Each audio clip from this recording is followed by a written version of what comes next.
قرآن حکیم میں واقعات رکھے گئے، کچھ خاص نبیوں اور خاص قوموں کے واقعات۔ ان میں ایک قوم ہے قوم عاد۔ قوم عاد کی ترقی کا عالم کیا تھا؟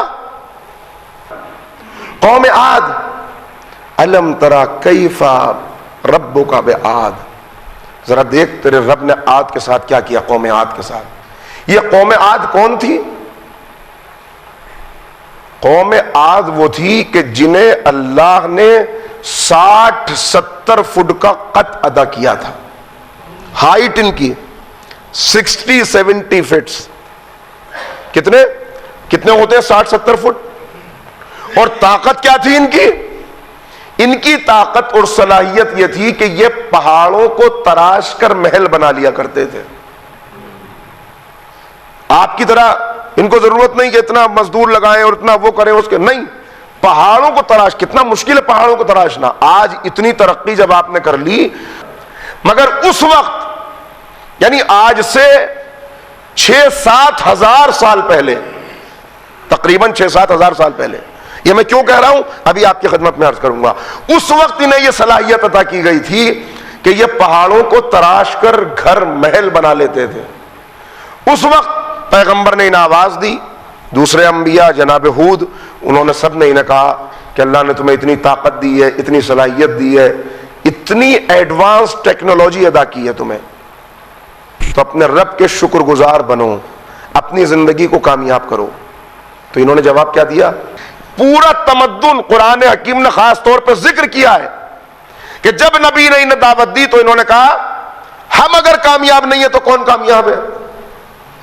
تم دیکھتے نہیں ہو ہمارے قد کیسے ہیں، ہمارا جسم کیسا ہے، ہماری طاقت کیسی ہے، ہمارے پاس صلاحیت کیسی ہے، کیسے ہم پہاڑوں کو ذرا سی دیر میں موم کی طرح پگھلا لیتے ہیں، کیسے ان کے اندر مکان تراش لیتے ہیں۔